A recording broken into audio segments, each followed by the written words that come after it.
The birthday candles cast dancing shadows across my kitchen table. 36 tiny flames that felt more like funeral pyres than celebration. I should have known something was wrong when Allison insisted on inviting her friends to what was supposed to be an intimate dinner. My wife stood at the counter, her back to me, shoulders rigid with the kind of tension that comes before bad news. "Rick, honey, can you grab more wine from the basement?" Her voice carried that artificial sweetness she used when she was about to drop a bomb. I'm Rick Harlan, by the way, 36 years old as of today, owner of Harlan Auto Repair, and apparently about to become the star of whatever drama my wife had cooked up with her little squad. I've always been good at reading people. Comes with the territory when you're fixing their cars and listening to their problems all day. Right now, every instinct I had was screaming danger. The doorbell rang before I could answer, and suddenly my house was invaded by the 3 women who'd been slowly poisoning my marriage for the past year. Jenna Walsh swept in first, all designer handbag and fake sympathy, followed by Mindy Chen with her perpetual party girl energy, and finally, Cami Rodriguez, quiet as always, phone already out and recording everything like she was documenting evidence. "Happy birthday, Rick." Jenna's voice dripped with the kind of enthusiasm you'd use to congratulate someone on their terminal diagnosis. "We brought champagne." Mindy was already popping the cork before anyone asked, foam spraying across my hardwood floors. "This is going to be such a memorable night." I caught Cammie's eye as she positioned herself in the corner, phone angled to capture the whole room. Something cold settled in my stomach. This wasn't a birthday party. It was an execution, and I was the guest of honor. Allison emerged from the kitchen carrying my cake, a store-bought chocolate thing that looked like an afterthought. We'd been married 8 years, and she knew I preferred vanilla. The candles flickered as she set it down, and in that wavering light, I saw something in her face I'd never seen before. Not guilt, anticipation. "Make a wish, honey," she said, but her eyes were on her friends, not me. I closed my eyes and wished I was anywhere else. When I opened them, all 4 women were staring at me with expressions ranging from pity to excitement. Jenna was practically vibrating with barely contained energy. "So, Rick," Allison began, her voice taking on that rehearsed quality that meant she'd practiced this speech. "The girls and I have been talking." Here it comes, I thought. The moment my comfortable, predictable life goes straight to hell.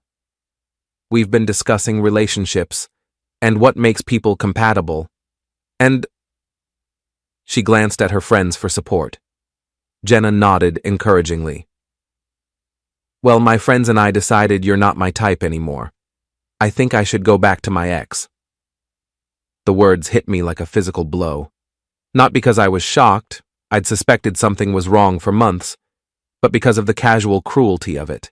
On my birthday, in front of an audience, with my wife's friends nodding along like they were approving a restaurant choice.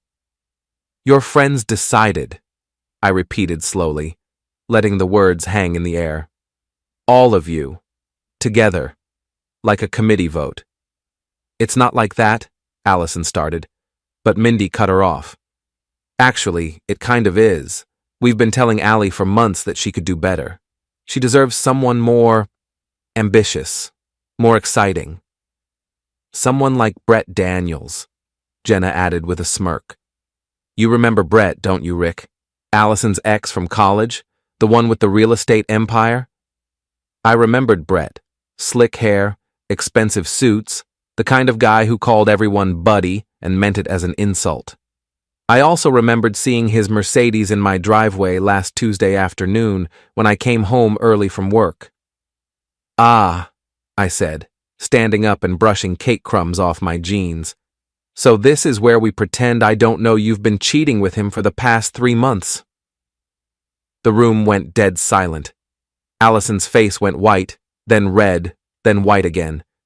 Her friends exchanged glances. Cammie's phone was still recording, catching every second of the drama they'd orchestrated. Rick, Allison stammered, tears starting to flow. Real ones this time, not the crocodile tears she'd been practicing. "Save it," I said, my voice calm despite the rage building in my chest. "You want to know what I wished for when I blew out those candles? I wished for the truth. And here it is.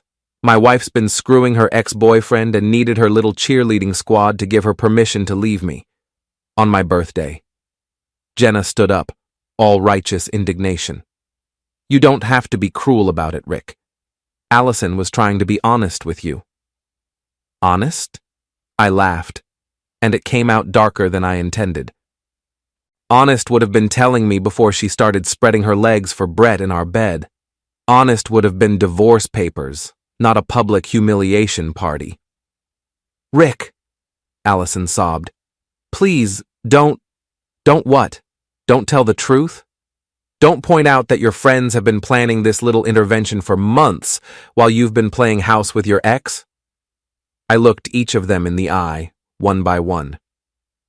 "Did you all vote on which nights she should cheat? Or was that decision left up to the happy couple?" Mindy was the first to crack. "Look, we just want what's best for Allison. You two have grown apart, and Brett can give her things you can't." "Like what? Herpes? Because that's what he gave Jenny Morrison last year." The color drained from Allison's face. She hadn't known about Brett's reputation around town, but I'd heard the stories at Pete's shop. Small towns don't keep secrets long, especially when you're the guy everyone trusts with their cars and their gossip. "Get out," I said quietly. "All of you. Get out of my house." "Rick, we should talk about this," Allison started, but I held up a hand. "We'll talk, but not tonight, and not with your little support group here to hold your hand." I looked at Cammy, still filming. "And turn off the damn phone. You've got enough footage for whatever social media circus you're planning." They filed out slowly, Jenna and Mindy whispering furiously to each other, Cammy finally pocketing her phone, and Allison casting desperate looks back at me like she expected me to chase after her and beg her to stay. I didn't. Instead, I sat back down at my kitchen table, looking at the half-eaten cake and the champagne they'd left behind. In the sudden silence, I could hear Mrs. Weathers' television through the thin walls. She was probably watching from her window, taking notes for tomorrow's neighborhood gossip session. That's when I noticed Allison's phone on the counter, forgotten in her dramatic exit. She'd been clutching it all evening like a security blanket, and now it was mine. I picked it up, surprised to find it wasn't locked. The screen showed her last text conversation, and my blood ran cold as I read the messages from earlier that evening. "Are you sure about tonight?" Brett had written. "The girls think it's time. Jenna says I should just rip the Band-Aid off." "What about Rick?" "What about him? He'll get over it. He always does." I scrolled up, finding weeks of messages between my wife and her ex-boyfriend. Explicit photos, detailed plans for their meetings, discussions about my failings as a husband, my boring job, my lack of ambition. But it was the group chat with her friends that really made my blood boil. "Operation Free Allison is a go for tonight," Jenna had written that morning. "I still think we should have done this months ago," Mindy replied. "Better late than never. Rick's going to be devastated," Cammy added. "Good. Maybe it'll motivate him to actually do something with his life," Jenna responded. I set the phone down carefully, my hands shaking with rage. This hadn't been a spontaneous decision or even a moment of weakness. This had been a calculated campaign to destroy my marriage, orchestrated by women who thought they knew what was best for everyone. The birthday candles had burned down to stubs, wax pooling on the table like tears. But I wasn't crying. I was planning. They wanted to play games? Fine. But they'd forgotten one important thing about mechanics. We know how to take things apart and put them back together. And sometimes, when something's broken beyond repair, the best thing you can do is scrap it for parts. I blew out the remaining candles, and in the darkness, I smiled for the first time all evening. The real party was just getting started. I spent the rest of that night going through Allison's phone like a detective working a murder case. What I found was worse than simple adultery. It was systematic character assassination. The group chat between my wife and her friends read like a manual for emotional warfare. Rick asked why I was working late again, Allison had written 3 weeks ago. I told him I was helping Jenna with a client presentation. Good cover, Jenna replied. How was your afternoon with Brett? Amazing.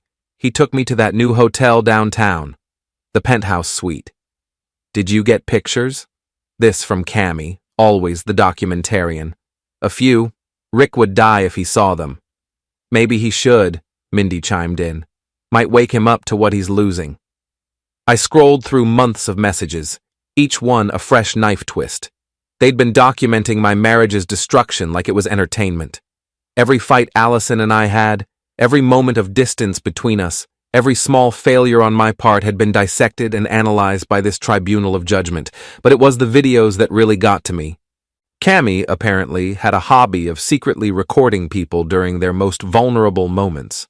She had footage of me working on cars, sweaty and covered in grease, with Allison's mocking commentary over it. This is what I come home to every night.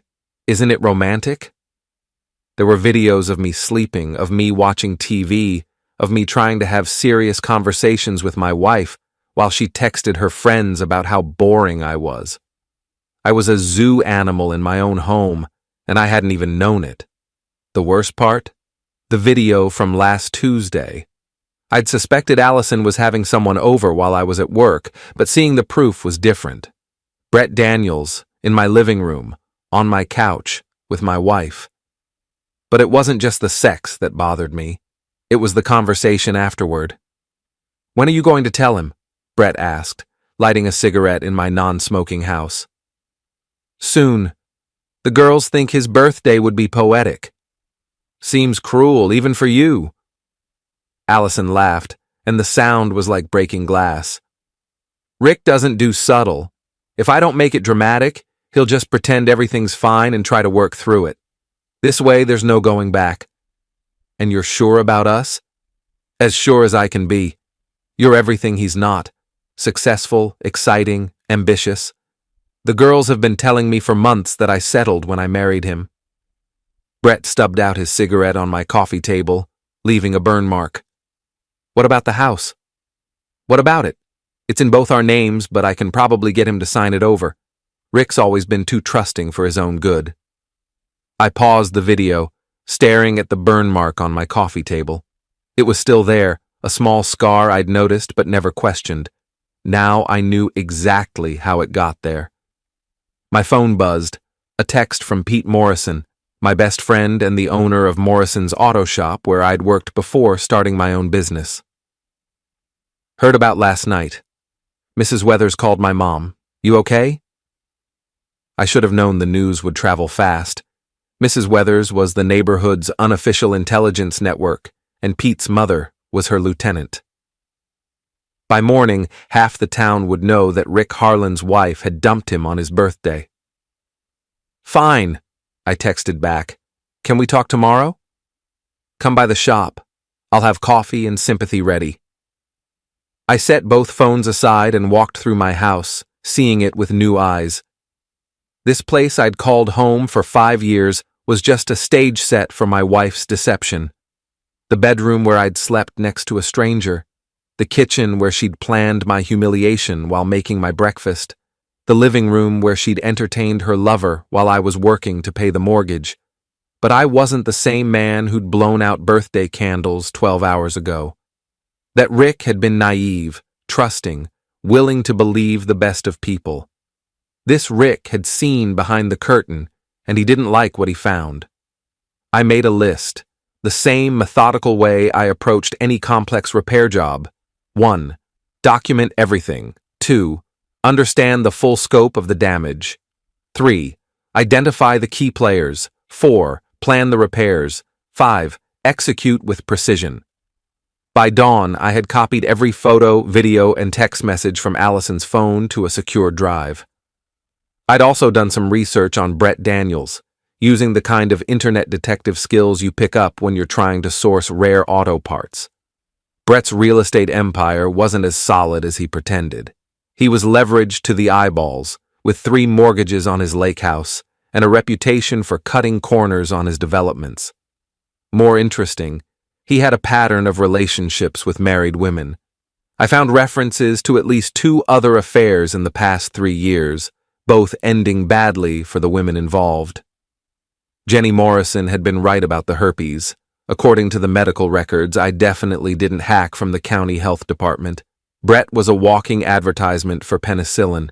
At 7 a.m., I drove to Pete's shop, Allison's phone in my pocket like a loaded weapon. The morning was crisp and clear, the kind of Maine autumn day that usually made me grateful to be alive. Today, it just felt like good weather for revenge. Pete was already there, working on a transmission with the focused intensity that had made him the best mechanic in 3 counties. He looked up when I walked in, grease-stained hands never pausing in their work. "You look like hell," he said by way of greeting. "Feel worse." I grabbed a cup of coffee from the pot he always kept brewing. "How much did Mrs. Weathers tell your mom?" "Enough. Said she saw Allison and her friends leave your place around 9, all of them crying except for the quiet one with the phone. Cami Rodriguez. She was filming the whole thing." Pete's hands stilled on the transmission. "Filming what?" I told him everything. The birthday ambush, the group vote, the discovery of the affair. I showed him some of the text messages, watching his face grow darker with each revelation. "Jesus, Rick, this wasn't just cheating. This was a conspiracy." "Gets worse." I showed him the videos, including the one of Brett in my living room. Pete's jaw clenched when he saw the cigarette burn on my coffee table. "That smug bastard. I never liked him even in high school. Always thought he was better than everyone else. Still does, apparently. But here's the thing, Pete. They made one mistake." "What's that?" I smiled, and it felt predatory. "They underestimated me.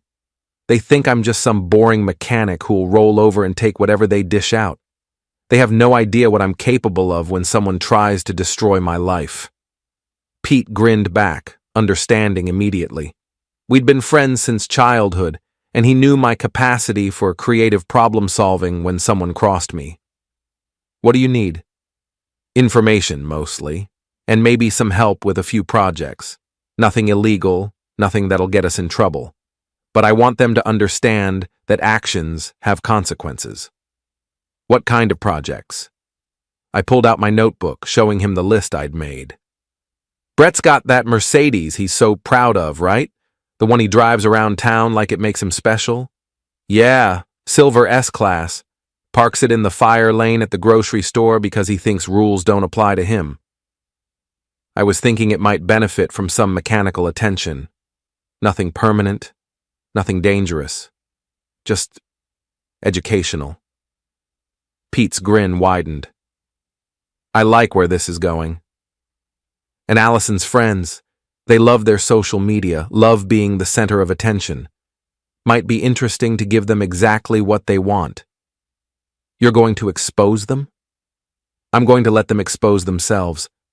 See, they think they're so smart, but they documented everything.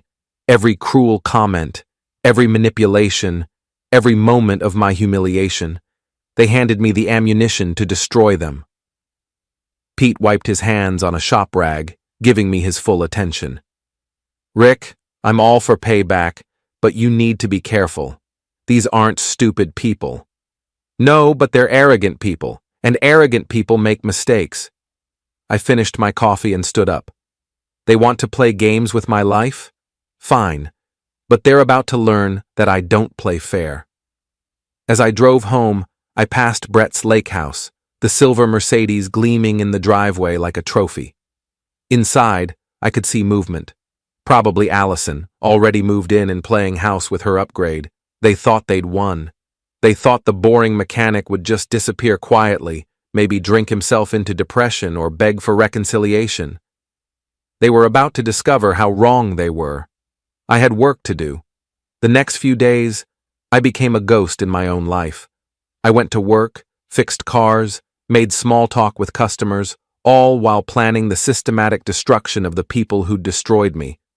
It was surprisingly easy to act normal when you had a purpose beyond just surviving each day. Allison came by Thursday afternoon to collect more of her things. She'd lost weight, probably from the stress of managing 2 relationships, and she kept glancing around like she expected me to start shouting or throwing things. "Rick, we need to talk about the house," she said, loading clothes into garbage bags with the efficiency of someone who'd been planning this move for months. "What about it?" I was sitting at the kitchen table, supposedly reading the newspaper, actually watching her every move.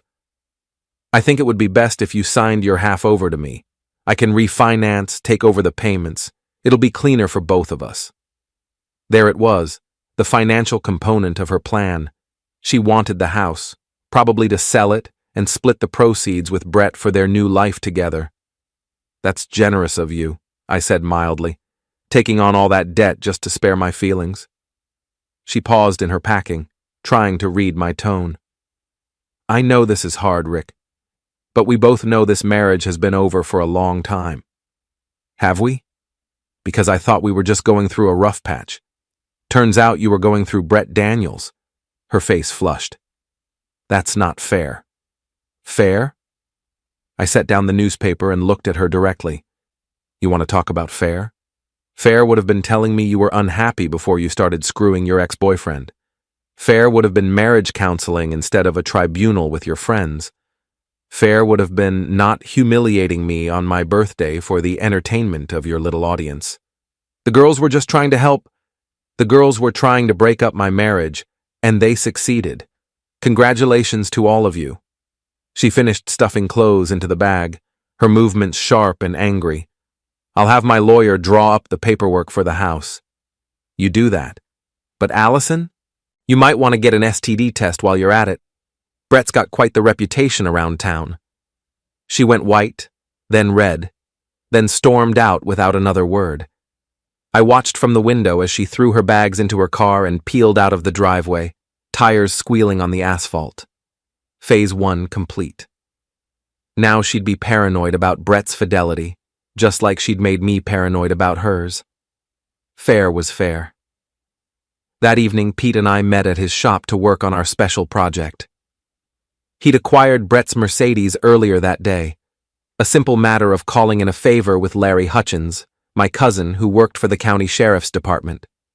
Apparently, Brett's car had been randomly selected for an emissions inspection, and there were some irregularities that required immediate attention. "Beautiful machine," Pete said, running his hand along the hood. "Be a shame if something happened to it." "Nothing's going to happen to it," I corrected. "We're going to improve it."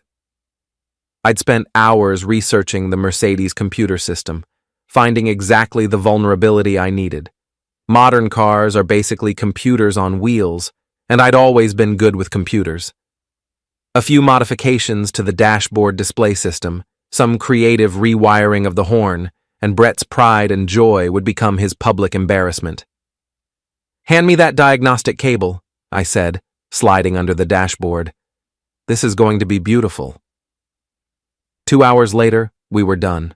From the outside, the Mercedes looked perfect. But the next time Brett started it up, he was going to get a surprise that would make my birthday party look like a friendly chat. "When do we test it?" Pete asked. "Tomorrow night. There's a party at his lake house. I saw the invitation on Allison's phone.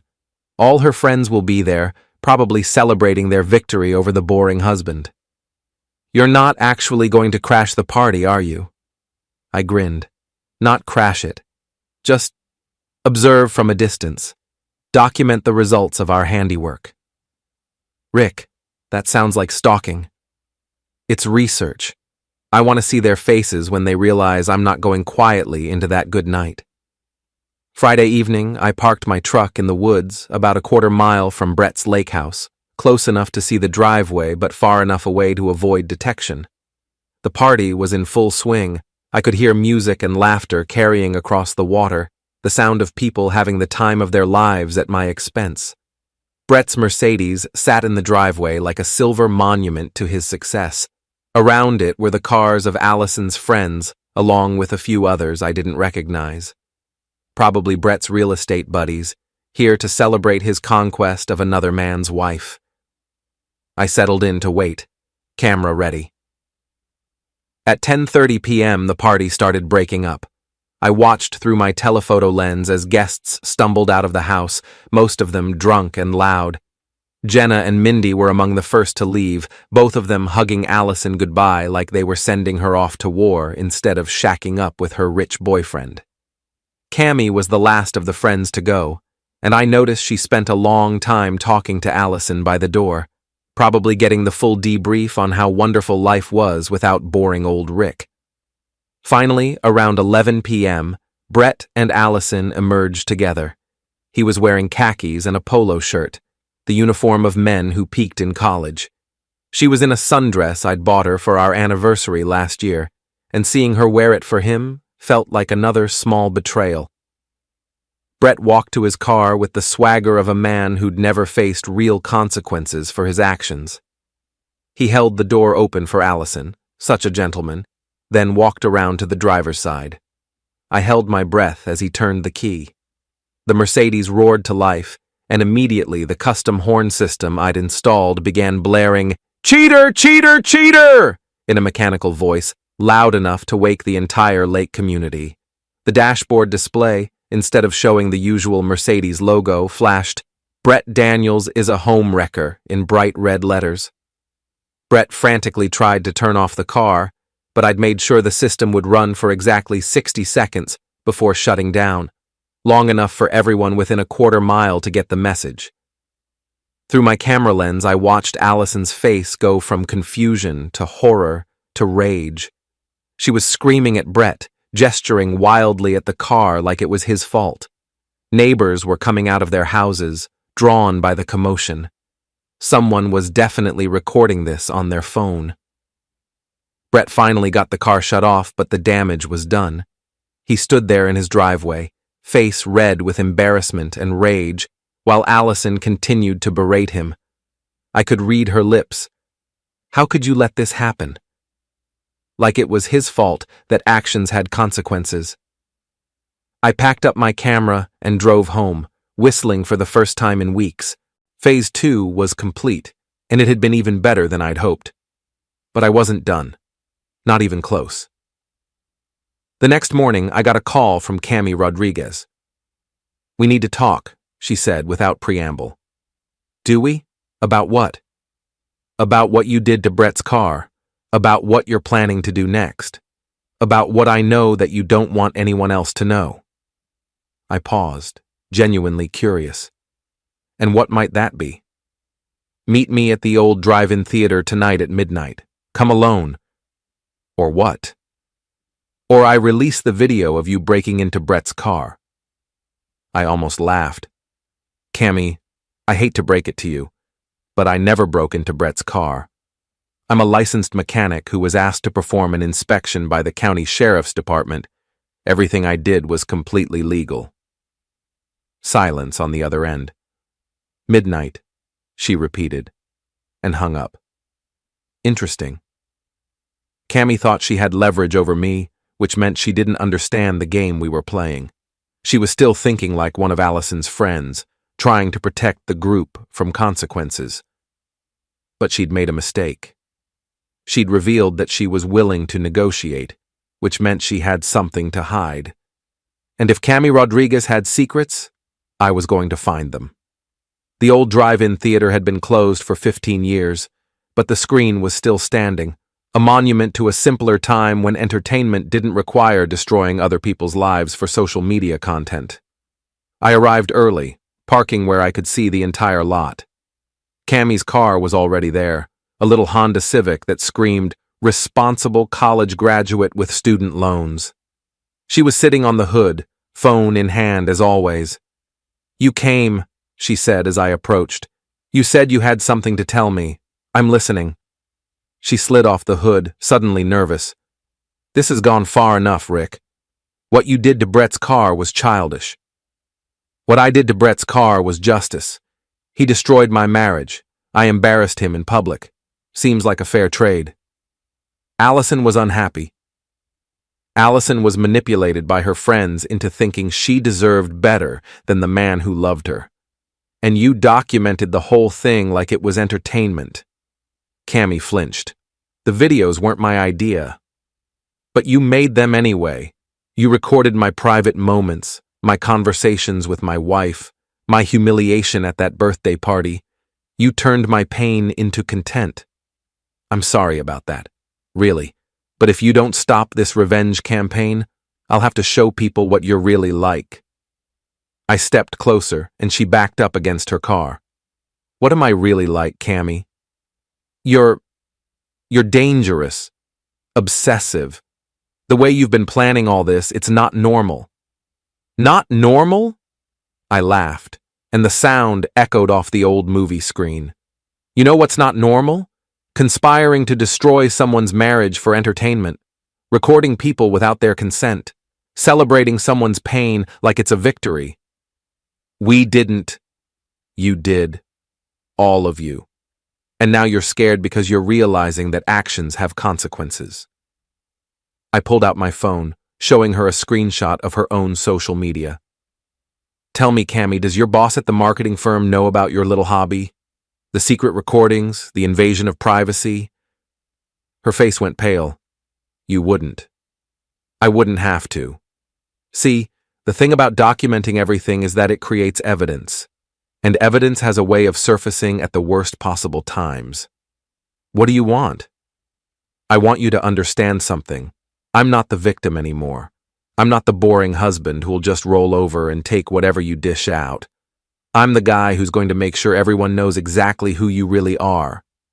Rick, please? Please what? Please let you get away with destroying my life? Please pretend that what you did was okay because Allison was unhappy? I shook my head. It's too late for please, Cammy. You should have thought about consequences before you picked up that camera. I walked back to my truck, leaving her standing alone in the abandoned drive-in. In my rearview mirror, I could see her frantically typing on her phone, probably warning the others that their former victim was fighting back. Good. Let them worry. Let them wonder what I was planning next. Because I was just getting started. The town festival was the perfect stage for the next act of my revenge. Every year, Millbrook celebrated its founding with a weekend of local vendors, live music, and enough gossip to fuel the rumor mill until Christmas. This year, I was going to give them something really worth talking about. I'd spent the week since my encounter with Cammy preparing carefully. Mrs. Weathers had been invaluable, providing intelligence about Allison and her friends with the precision of a military strategist. Apparently, the Mercedes incident had caused quite a stir in their little circle. Jenna's been telling everyone that you've lost your mind, Mrs. Weathers reported over coffee on her back porch.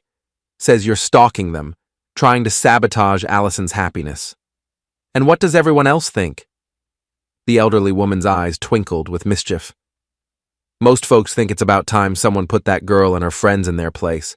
Brett Daniels never was popular around here, too full of himself. And Allison's been acting like she's too good for this town ever since she got that fancy job. Perfect. Public opinion was already shifting in my favor. Now I just needed to accelerate the process. The festival was held in the town square, with vendors set up around the gazebo and a small stage for local bands. I arrived early, positioning myself at Pete's booth where he was selling custom auto parts and offering free brake inspections. From there, I had a clear view of the entire festival. Allison and Brett arrived around noon, making their grand debut as a couple. She was wearing designer jeans and a silk blouse that probably cost more than most people spent on groceries in a month. He was in his usual polo shirt and khakis, looking like he'd stepped out of a country club catalog. They worked the crowd like politicians, Brett glad-handing potential real estate clients, while Allison played the role of the sophisticated girlfriend. To someone who didn't know the backstory, they looked like the perfect couple, but I knew better, and soon everyone else would too. Jenna, Mindy, and Cammy formed their usual protective formation around Allison, like bodyguards protecting a celebrity. They'd clearly been briefed on my presence. I could see them scanning the crowd, whispering to each other whenever they spotted me. "You ready for this?" Pete asked, handing me a beer from the cooler under his table. "Born ready," I replied, checking my phone. Right on schedule, Larry Hutchins was walking toward the group, his sheriff's deputy uniform giving him an air of official authority. Larry was my cousin on my mother's side, and while he'd never break the law for me, he was more than happy to bend it a little for the sake of justice. He'd been at the birthday party, not invited, just stopping by to wish me well, and had witnessed enough of Allison's performance to form his own opinions about her character. "Excuse me, Ms. Harlan," Larry said, approaching Allison with his official voice. "I need to ask you a few questions about some property damage that was reported." The color drained from Allison's face. "Property damage?" "Someone vandalized a car belonging to Mr. Brett Daniels here. Damaged the computer system, caused quite a disturbance. You wouldn't know anything about that, would you?" Brett stepped forward, puffing up like a rooster. "Officer, I already told your department that I suspect my car was tampered with by Allison's ex-husband. This is harassment." "Is it?" Larry pulled out his notebook, making a show of flipping through pages. "Because according to our investigation, the work on your vehicle was performed by a licensed mechanic during a routine county inspection. Everything was completely legal." "That's impossible. Are you questioning the integrity of our investigation, Mr. Daniels?" A crowd was gathering, drawn by the sight of a sheriff's deputy questioning the town's most prominent real estate developer. I could see phones coming out, people recording what looked like an official interrogation. "Now, Ms. Harlan," Larry continued, "I understand you were present when the incident occurred. Can you describe what you saw?" Allison looked around desperately, realizing that every word she said was being recorded by a dozen phones.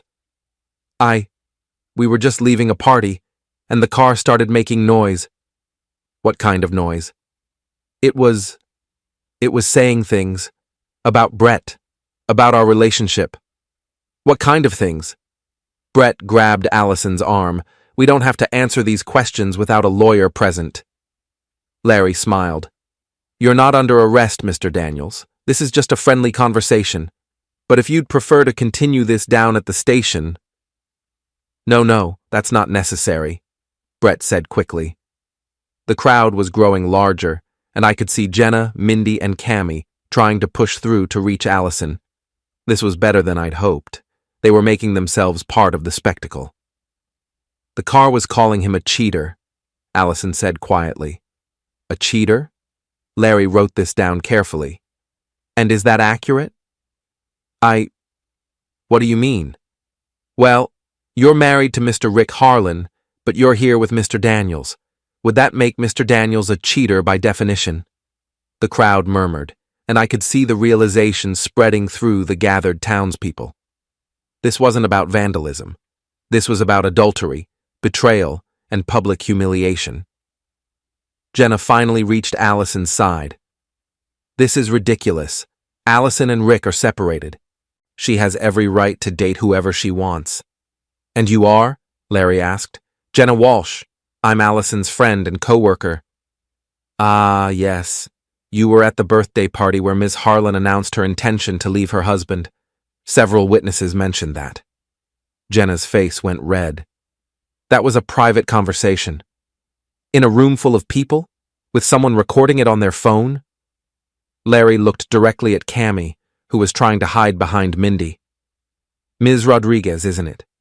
I understand you have quite a collection of videos featuring the Harlan family." Cammy went pale. "I don't know what you're talking about." "Really?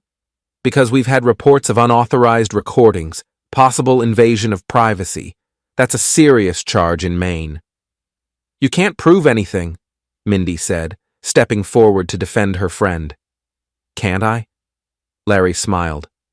"Ms. Patterson, you work at the bank, don't you? I'm sure your employers would be very interested to know about your involvement in this situation. Financial institutions take ethics very seriously." The crowd was eating this up.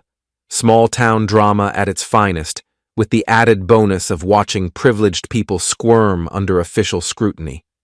I could see phones everywhere, recording every moment of their humiliation. "This is harassment," Brett said again, but his voice lacked conviction.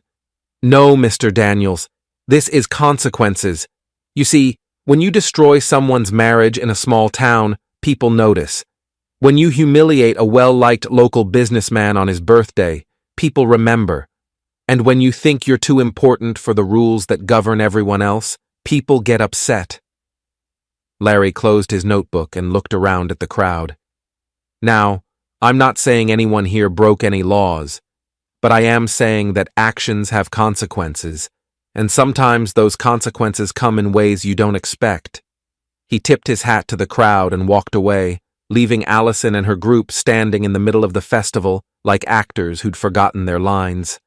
The murmur of the crowd grew louder, and I could hear fragments of conversation. "Can you believe she left Rick for that sleazeball? On his birthday, too, that's just cruel. I always thought she was stuck up. Poor Rick, he's such a nice guy." Brett grabbed Allison's hand and tried to lead her away from the crowd, but everywhere they turned, people were staring, whispering, recording. They were trapped in their own scandal, and there was nowhere to hide. That's when I decided to make my entrance. I walked through the crowd, people stepping aside to let me pass. When I reached the center of the circle where Allison and her friends stood, the entire festival went quiet. "Hello, Allison," I said calmly. "Brett. Ladies, enjoying the festival." "Rick," Allison whispered, her voice barely audible. "I have to say this is much better than my birthday party. More people, better entertainment." I looked around at the crowd, all of them hanging on every word. "Though I have to admit, I'm surprised to see you all here. Thought you'd be too busy planning your next group vote to attend a small-town function." "Rick, please," Jenna started, but I held up a hand. "Please what? Please pretend that what you did was okay? Please act like destroying someone's marriage is just harmless fun?" I shook my head. "Sorry, but that ship has sailed." "You're making a scene," Brett said, trying to sound authoritative. "Am I? Because it seems to me like you made the scene when you decided to sleep with another man's wife.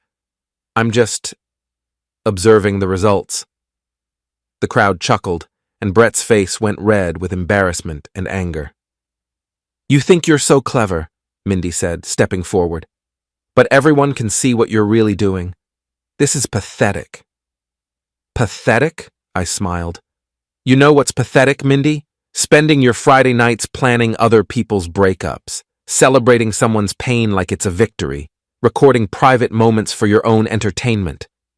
I pulled out my phone, showing the screen to the crowd. "Would you like to see some of those recordings? I'm sure everyone would find them very educational." "You can't do that," Cammie said desperately. "Those are private." "Private? Like my marriage was supposed to be private? Like my birthday party was supposed to be private?" I shook my head. "You gave up your right to privacy when you decided to document my humiliation." The crowd was completely silent now, waiting to see what would happen next. I had them all, Allison, Brett, and the three women who'd orchestrated my downfall, exactly where I wanted them. "Here's what's going to happen," I said, my voice carrying clearly across the festival grounds. "You're all going to live with the consequences of your choices.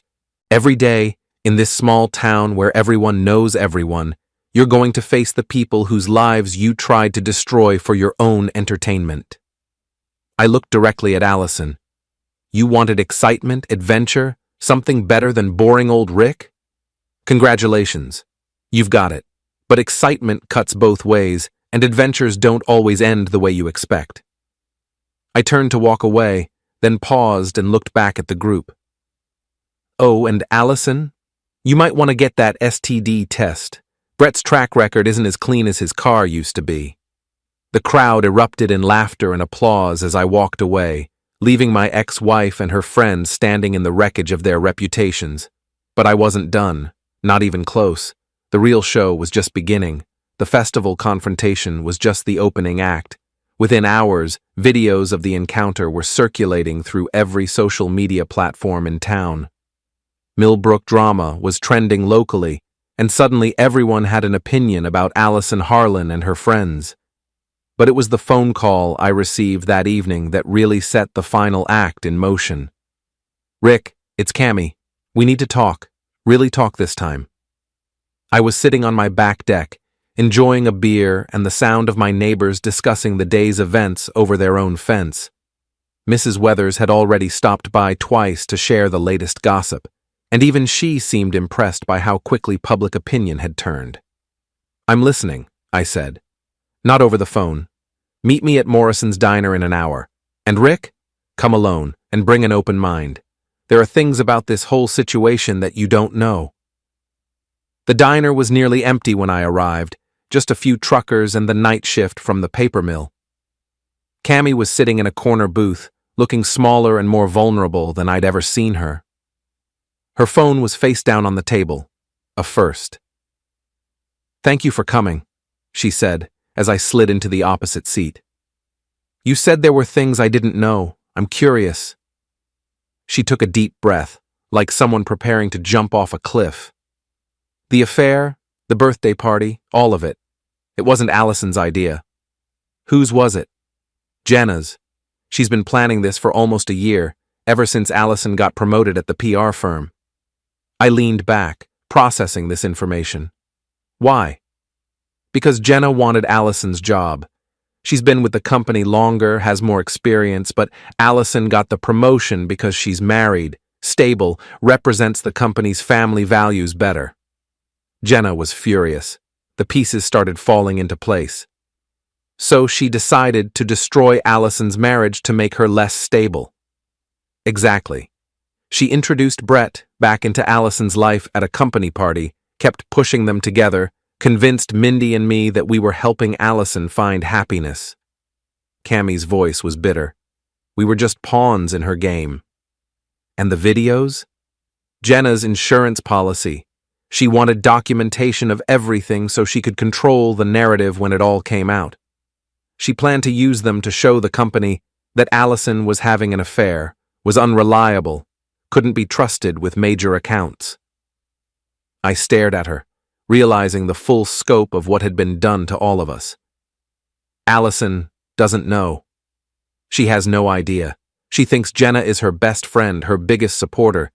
She doesn't realize that every piece of advice, every push toward Brett, every suggestion to leave you was designed to destroy her career. "Why are you telling me this?" Cammy finally looked up, and I saw tears in her eyes. "Because what happened at the festival today made me realize how far this has gone. Jenna created a monster, and now it's destroying everyone in its path, including you. I'm not the one being destroyed anymore. Aren't you? Rick, look at what you've become. The revenge, the public humiliation, the systematic destruction of their reputations. This isn't who you were before all this started." She was right, and I knew it. The man who'd blown out birthday candles 2 weeks ago would never have orchestrated the kind of psychological warfare I'd been waging.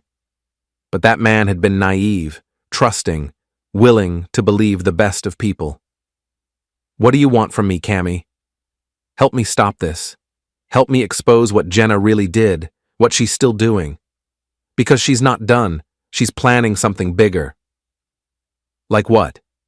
Cammy pulled out her phone, showing me a series of text messages. "She's been in contact with someone at the local newspaper, feeding them a story about your obsessive behavior and stalking campaign. She's going to paint you as the villain in all this, make herself and the others look like victims of an unhinged ex-husband." I read the messages, feeling my anger build with each line. Jenna was planning to destroy me the same way she'd destroyed my marriage, systematically, methodically, using the truth as a weapon while hiding her own manipulation. "When does this story run?" "Monday morning. She's calling it When Divorce Turns Dangerous, a local woman's story of surviving her ex-husband's revenge campaign." Clever. Paint me as the aggressor, make them the victims. Very PR of her. "Rick, she's going to destroy you. Your business, your reputation, everything. She's already been spreading rumors that you're unstable, that people shouldn't trust you with their cars because you might sabotage them out of spite. I sat back, admiring the elegance of it despite myself. Jenna Walsh was good at her job. She'd identified a threat to her plans and was moving to neutralize it. If her story ran, everything I'd accomplished would be reversed. I'd go from justified victim to dangerous stalker in the court of public opinion. What do you propose we do about it? We give the newspaper a better story, the real story. Jenna's manipulation, the conspiracy to destroy Allison's marriage, the videos, all of it. Cammy leaned forward. I have copies of everything, Rick. Every text, every video, every piece of evidence that shows how this really happened. And what do you get out of this? My conscience back, and maybe a chance to stop Jenna before she destroys someone else. I studied her face, looking for signs of deception. Cammy had been part of the conspiracy from the beginning, had recorded my most private moments, had participated in my humiliation. Could I trust her now? But then I realized it didn't matter. Whether this was genuine remorse or another manipulation, she was offering me something I needed, the truth. And the truth was a weapon I could use. All right, I said, let's burn it all down.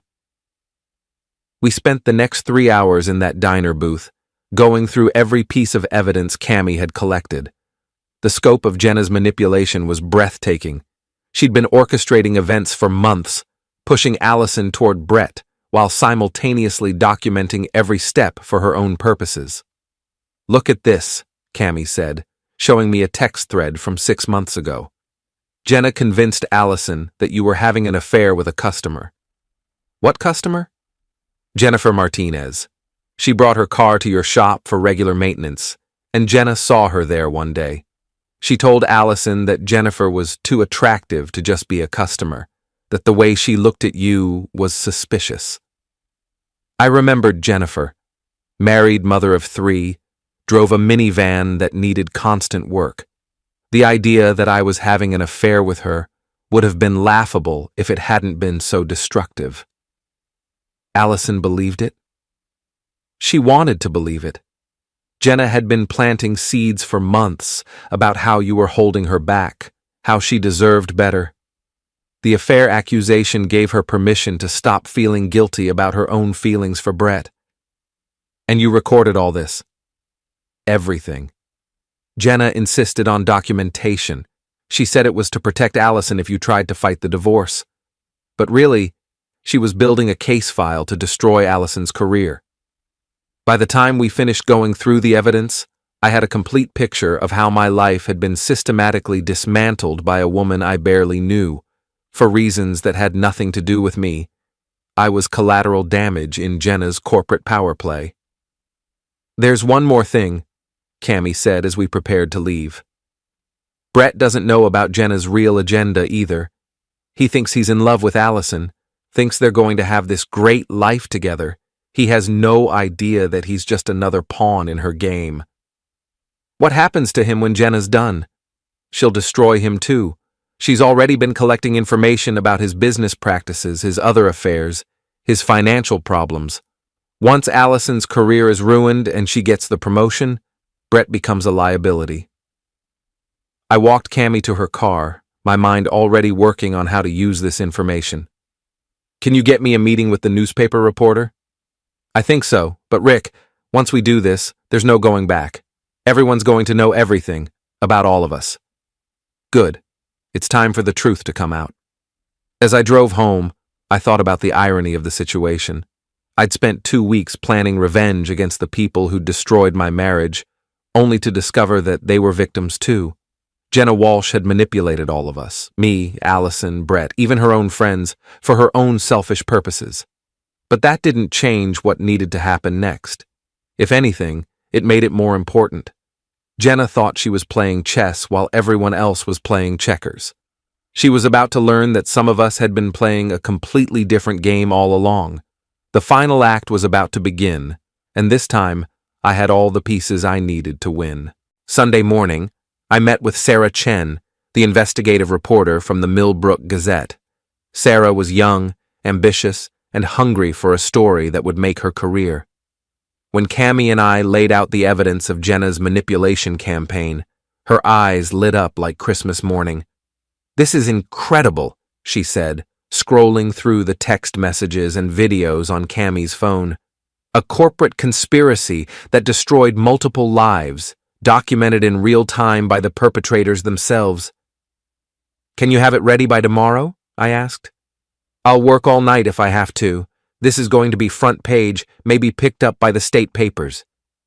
She looked up from her notes. "Are you sure you want to do this? Once this story breaks, everyone's going to know everything about your personal life." "They already do. The difference is, now they'll know the truth." While Sarah worked on the story, I had one final piece of business to take care of. Brett Daniels deserved to know what kind of woman he'd destroyed his life for.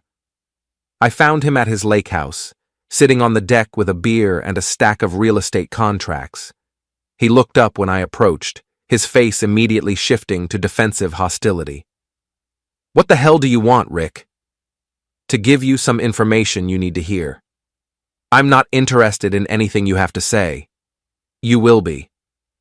I sat down across from him without being invited. "Tell me, Brett, how did you and Allison reconnect? Was it at that company party back in March?" His face flickered with surprise. "How did you know about that?" "Because I know about everything, including who arranged for you to be there." I told him about Jenna's manipulation, about the corporate conspiracy, about how he and Allison had been played like instruments in someone else's orchestra. I showed him copies of the text messages, the evidence of Jenna's real agenda. Brett's face went through a series of emotions: disbelief, anger, realization, and finally, a kind of sick understanding. "She's been using us," he said quietly. "All of us. You, me, Allison, even her own friends. We were all just pieces on her chessboard. But Allison and I, what we have is real. Is it? Or is it what Jenna convinced you both to feel?" I leaned forward. "Brett, I'm not trying to win my wife back. That ship has sailed, but you deserve to know what you're really getting into." He stared out at the lake, processing the information. "What happens now?" "Now you decide what kind of man you want to be. The kind who builds his happiness on someone else's manipulation, or the kind who faces the truth and deals with the consequences." I left him sitting there with his thoughts and his beer, staring at the evidence of how thoroughly he'd been played. Monday morning, the Millbrook Gazette hit the streets with a front-page story that set the town on fire. Local PR executive orchestrated marriage destruction for corporate gain. Sarah had done her job well. The story laid out every detail of Jenna's manipulation campaign, complete with screenshots of text messages and quotes from the videos. It painted a picture of calculated cruelty that made my birthday party humiliation look like a minor misunderstanding. By noon, the story had been picked up by 3 state newspapers and was trending on social media. Jenna Walsh went from small-town power broker to public pariah in the space of a few hours. I was at Pete's shop when Allison called, sobbing so hard I could barely understand her. "Rick, I'm so sorry. I had no idea. Jenna, I trusted her. I know. She destroyed us. She destroyed everything, and I helped her do it." "Yes, you did. Is there any way we can fix this? Any way we can go back?" I looked out the window of Pete's office, watching the normal life of the town continue around us. People going to work, running errands, living their lives without the drama that had consumed mine for the past month. "No, Allison, there's no going back. Too much has been said, too much has been done. We're different people now than we were before all this started. But if we know the truth now, the truth doesn't erase what happened. It doesn't undo the choices you made, the things you said, the way you let your friends vote on our marriage like it was a reality TV show." She was quiet for a long moment. "What happens now?" "Now we both live with the consequences of our choices. You figure out who you are without Jenna pulling your strings, and I figure out who I am without you." "And Brett?" "Brett's a grown man. He can make his own decisions. After I hung up, Pete handed me a cup of coffee and sat down across from me. "How do you feel?" he asked. "Empty," I said honestly. For 3 weeks, revenge was the only thing that mattered. Now that it's over, I don't know what comes next. Now, you rebuild. You take everything you learned about yourself during this mess, and you use it to build something better. What if I don't like who I became? Then you become someone else. That's the thing about rock bottom, Rick. It's a solid foundation to build on. The fallout from the newspaper story was swift and comprehensive. Jenna Walsh was fired from the PR firm within hours of the story breaking. Mindy Patterson was placed on administrative leave from the bank pending an investigation into her conduct. Cami Rodriguez, having cooperated with the investigation, kept her job, but became a pariah among her former friends. Brett Daniels' real estate business took a massive hit as clients canceled contracts and potential buyers looked elsewhere. His reputation as a home wrecker made him toxic in a town where family values still mattered. And Allison? She moved back in with her parents, her career in ruins, her social circle destroyed, her future uncertain. The woman who'd thought she deserved better than boring old Rick discovered that sometimes what you deserve and what you get are two very different things. As for me, I found that revenge was a dish best served with a side of truth. The town rallied around me in a way that was both gratifying and embarrassing. My auto repair business boomed as people went out of their way to support the local guy who'd been wronged. I was invited to parties, set up on dates, treated like a hero who'd slain a dragon. But heroes are supposed to feel triumphant, and mostly I just felt tired. 6 months later, I was closing up the shop when a familiar car pulled into the lot. Brett Daniels got out, looking older and more worn than I remembered. "Rick, you got a minute?" I nodded, curious despite myself. "I wanted to thank you," he said. "For what?" "For telling me the truth. About Jenna, about all of it." He ran a hand through his hair. "I broke it off with Allison after the story came out. Couldn't trust anything we had together, knowing it was built on manipulation." "How's she doing?" "Not great. She's in therapy, trying to figure out who she is without people telling her what to think." He paused. "She asks about you sometimes." "What do you tell her?" "That you're doing well, that you deserve to be happy." "Do I?" Brett looked at me for a long moment. "We all do, Rick. Even after everything we've done, we all deserve a chance to be better than our worst moments." After he left, I sat in my empty shop, thinking about forgiveness and redemption and whether people really could change. I thought about the man I'd been before my birthday party, and the man I'd become during my campaign of revenge, and who I wanted to be going forward. The truth was, I'd learned something important about myself during those dark weeks. I was capable of more than I'd ever imagined, more cunning, more ruthlessness, more strategic thinking than I'd known I possessed. The question was whether I'd use those abilities to build something positive or let them consume me.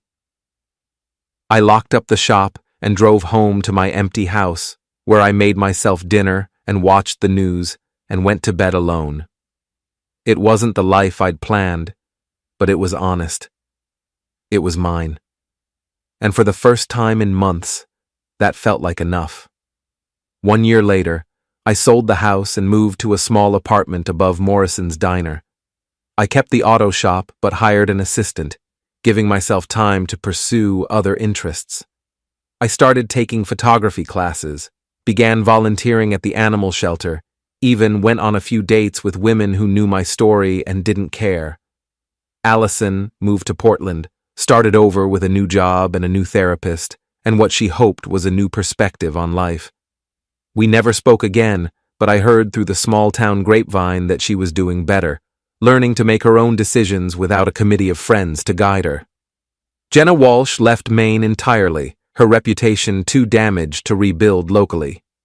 Last I heard, she was working for a small marketing firm in Ohio, probably plotting her next move up the corporate ladder. Brett Daniels reinvented himself as a handyman, using his real estate knowledge to help people fix up their homes instead of selling them. It was honest work, and it suited him better than the slick developer persona he'd worn before. And me? I learned that revenge is like fire. It can warm you or burn you, depending on how you handle it. I'd gotten my justice, exposed the truth, and made sure that actions had consequences. But in the end, the most important consequence was what I chose to do with the rest of my life. I chose to build instead of destroy, to create instead of manipulate, to be honest instead of clever. It wasn't always easy, but it was always mine. On a warm summer evening, exactly 2 years after my birthday party, I was sitting on the back deck of my apartment, watching the sunset paint the sky in shades of orange and gold. Mrs. Weathers, now living in the senior center but still the town's unofficial intelligence network, had stopped by for coffee and gossip. "You know," she said, settling into her chair with a satisfied sigh, "I always knew that girl was trouble. Too pretty, too ambitious, too willing to listen to the wrong people." "Maybe," I said. "Or maybe she was just young and confused and made some bad choices. You're more forgiving than I would be." "I'm not forgiving her, Mrs. Weathers. I'm forgiving myself." She looked at me with those sharp eyes that had seen 80 years of human nature in all its complexity. For what? For letting revenge consume me. For becoming someone I didn't recognize. For forgetting that the best way to defeat your enemies is to live well despite them. And are you? Living well? I looked out at the sunset, at the town spread below us, at the life I'd built from the ashes of my old one. It wasn't perfect, but it was real. It was earned. It was mine. "Yeah," I said, "I think I am." As the sun disappeared behind the mountains and the first stars appeared in the darkening sky, I thought about second chances and new beginnings and the strange ways that life can break you down just to build you up stronger. My wife had told our friends that I wasn't her type anymore. She was right. I wasn't the same man she'd married, the same man who'd blown out birthday candles and made wishes that would never come true. I was better.